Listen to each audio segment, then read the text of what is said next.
Welcome to The Business Strategist, the show for CEOs and founders ready to scale fast, lead smarter, and build a business that doesn't rely on them. I'm Adam Strong, award-winning strategist, former elite athlete, international speaker, and 3 times best-selling author. After 3 decades in business, I know exactly what it takes to grow, scale, and exit with impact. Each week, I dive into real conversations with industry experts, bold entrepreneurs, and clients navigating the uphill struggles of business, giving you the tools and the strategies to create more profit, more freedom, and more impact. Let's get into it. I didn't pay for ads, I didn't go viral, and I didn't chase the algorithm, but I still became a LinkedIn top voice. And in this video, I'm going to show exactly how you can too. Hello, everyone, and welcome to this week's version of The Business Strategist with myself, Adam Strong. Interestingly enough, last year, January of 24, I was awarded the top voice badge over on LinkedIn, and I also recorded a video about a step-by-step instruction about how you can go about doing that. Now, since that video, there's been some developments because there were 2 programs running. There was the Gold Badge Award, where basically you contributed to collaborative articles, which were AI-generated articles, and then you could share your opinions and insights, of course.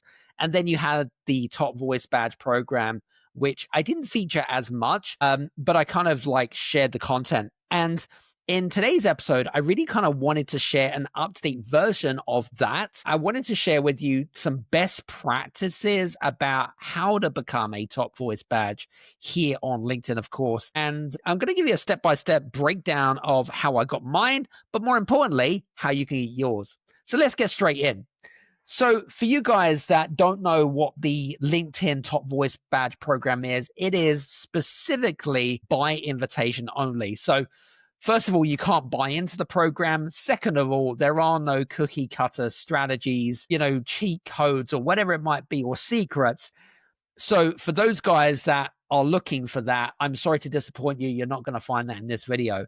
But if you are keen and interested and specifically would like that breakdown on how to become a top voice LinkedIn badge, then keep listening.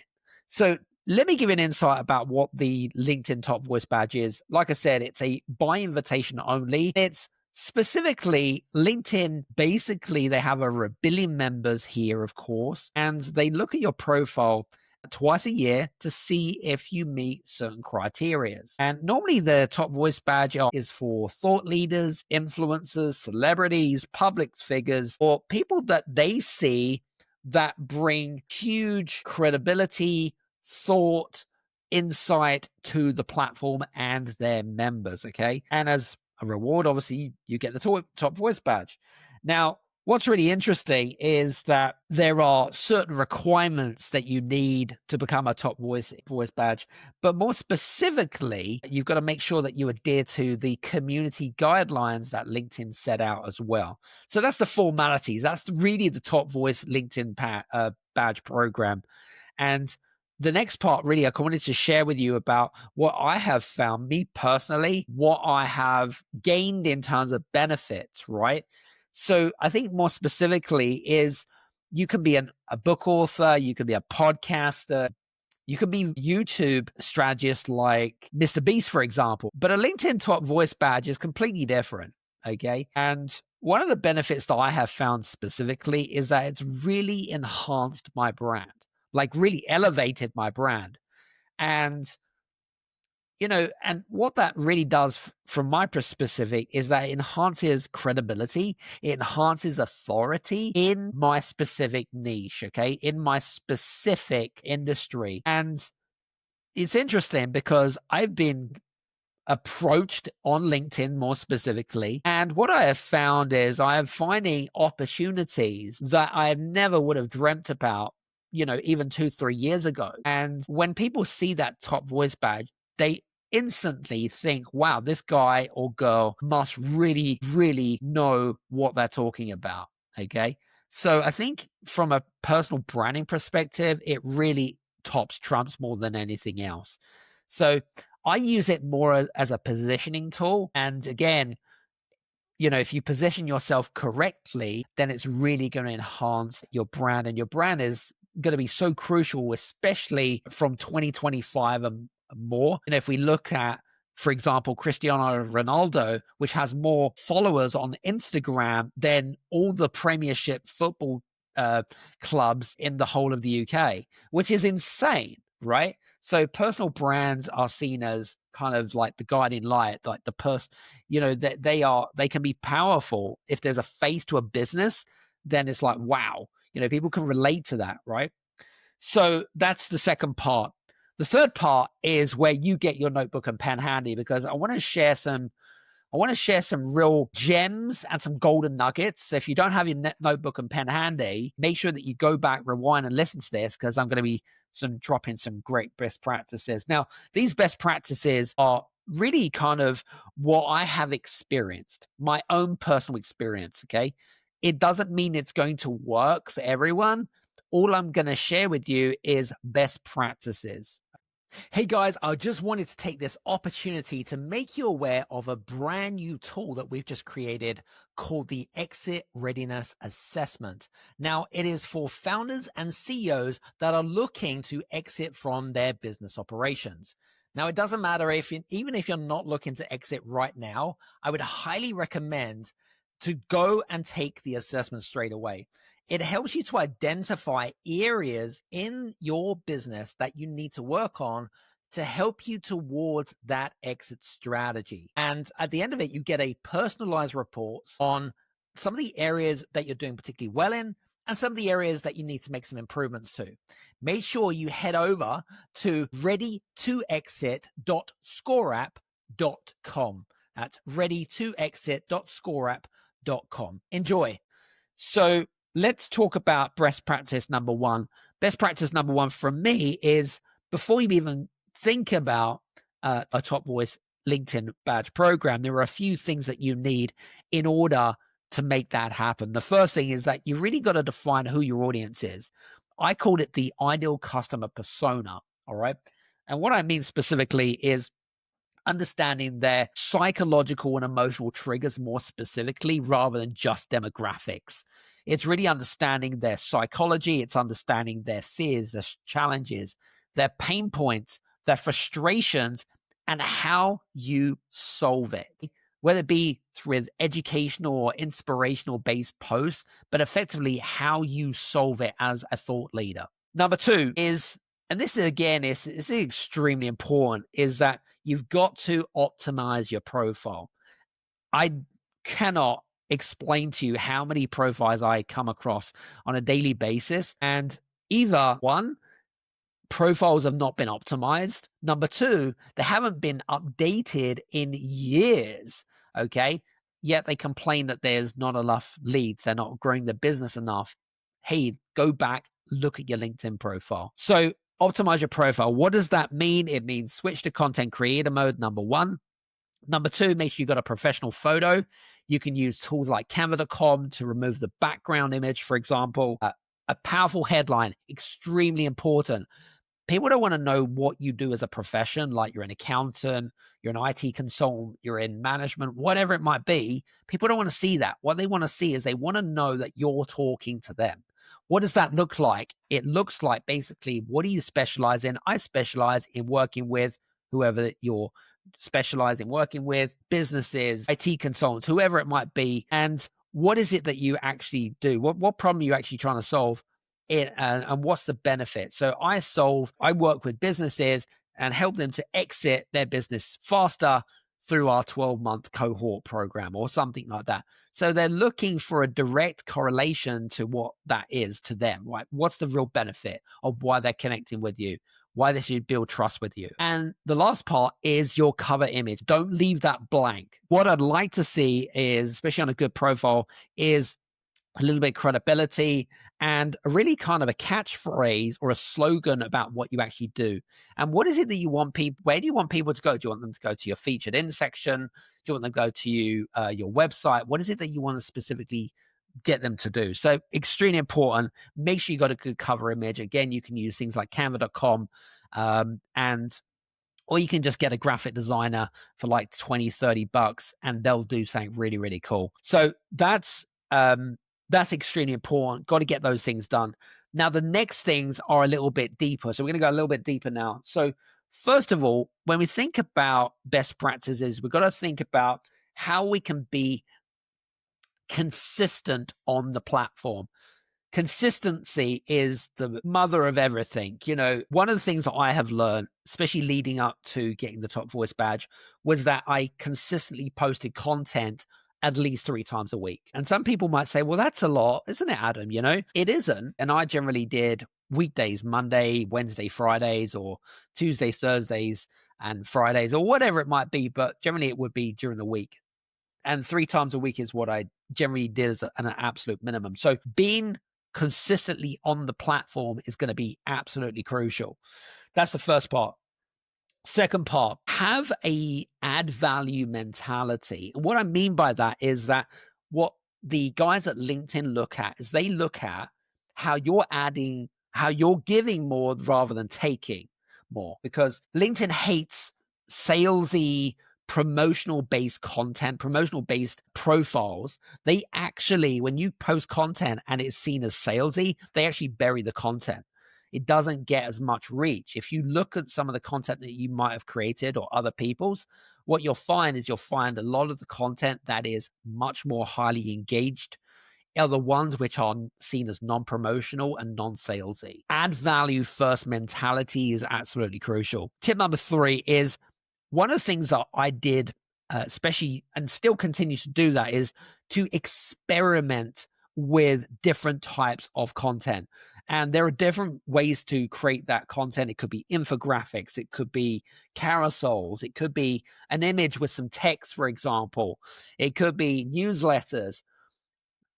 I tend to experiment and diversify my content in any way, shape, or form. And, you know, getting traction on your LinkedIn profile and getting the attention of LinkedIn specifically, you've got to really diversify and strategize more specifically. It isn't a quick strategy. It isn't a quick buck thing. This is a 6 to 12 month strategy. So the type of content that I create may not work for you, but it may work for other people. And be very mindful of that. You know, if you did, you know, maybe try 2 different types of content over a 2-3 month period and then mix it up a little bit and see which traction gets the most. But don't be afraid of experimenting with different types of content. Extremely important. I certainly did it. We did newsletters. We've done some short form video content. So videos under a minute and a half. And we've tried and tested it. And one of the things that works really well for me is text with image. That works extremely well for me. It doesn't mean it can work for you. It just might mean that you just need to experiment and see what works for you based on your industry and specialism. So that's number 3. Number 4, and Jasmine Alec, my really good friend Jasmine Alec, will be smiling at this because me and him did a great YouTube and podcast last year. He has a great framework around what we call the commenting matrix. And best practice number 4 is champion others. What I mean by champion others is basically, you know, supporting other people's posts with your insights, your opinions, and your knowledge. Because again, if it helps people to stay on the platform, if it helps with their personal development, their education, then LinkedIn sees that as a plus. They like that, all right? They want people to stay on the platform for as long as possible. So do yourself a favor. When you're creating content, make sure that you're commenting on other people's posts at least 15 minutes a day. It doesn't have to be any more than that. 15 to 20 minutes a day is what I tend to do. But champion others. It's extremely important. It doesn't matter if they're a small content creator or a big content creator. It's irrelevant. The fact of the matter is that you're on the platform championing other people's content. That's a plus. The last one that I would say to you more specifically is create content that is, number 1, safe, professional, but also respectful. And what I mean by that is, you know, you're going to get people on LinkedIn that just don't like you or they don't respect what you post. It doesn't mean that you can be like them. You're better than that. At the end of the day, LinkedIn champions people that support other people. They don't they don't want to build a community of people that hate on others. That's just not cool. So this is within, again, LinkedIn's community guidelines and best practices. Just make sure that it's professional. And make sure that it is your thought patterns.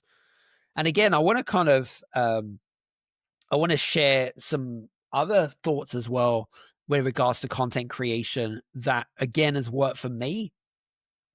And one of the things that's worked really, really well is really mixing up the content. And that may mean things like personal storytelling. It could mean also sharing about a step-by-step breakdown of how to do something. It could be checklists. It could be many different things. One of the things that I like to do is sharing behind the scenes or sharing a vulnerable moment and also sharing opinion. So try to mix up that content in any way, shape, or form. LinkedIn likes that. Variety is the best spice of life, as we like to call it. So that is a big chunk of how to get more attention on your LinkedIn profile, but more specifically, how to get the attention of people at LinkedIn so that you can get your top voice badge. So let's just summarize before we finish off today's episode. I talked a little bit about the LinkedIn Top Voice program and what it's about. It's invitation only. You can't buy it. There are no cookie cutter strategies. You just got to listen to best practices, which is what I'm doing today. I talked a little bit about the benefits that I've received personally. And again, for those other people that have already got a top voice badge, they may have other benefits too. So make sure that you chime into them as well. And then I talked a little bit about best practices. So I talked a little bit about diversification and experimentation. I talked a little bit about defining who your audience is. I also talked about optimizing your profile and the importance of that, making sure that you're utilizing all the sections. You're getting recommendations on your profile as well. You're utilizing every single part of your profile and you're constantly updating it on a regular basis. So if you haven't updated your profile, by the way, for at least 2 to 3 months, go back, revisit it, okay? And, again, if you're not getting conversations, if you're not building relationships, if you're not generating leads on your LinkedIn profile or through your LinkedIn profile, then the best thing to do is to really, again, evaluate that. Ask for people's opinion and feedback about your profile and if it hits certain criteria. So it's extremely important. I talked a little bit about add a value first mentality. Because again, LinkedIn loves you to educate and inspire their community. If you're doing that, then great, thumbs up. And I talk about this a lot, the importance of consistency.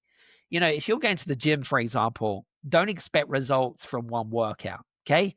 You've got to be consistently going to the gym in order to get transformation, whether it be for weight loss, whether it be for sports performance, whatever it might be. But the point that I'm trying to make is that you've got to keep doing something over and over again and be a master of that. I hope that this has been a real eye-opener. I hope this has given you some useful insights and best practices. If by any chance you have followed the framework that I've given you from today, and any of you guys that get awarded a LinkedIn Top Voice badge, do me a favor, reach out to me. Even if you did like some of the content that I've given you for today, again, reach out to me, share with me what your thoughts are, what your insights were. What did you take away from today's episode? And for you guys that are not connected with me on LinkedIn, follow me over on LinkedIn or send a connection request.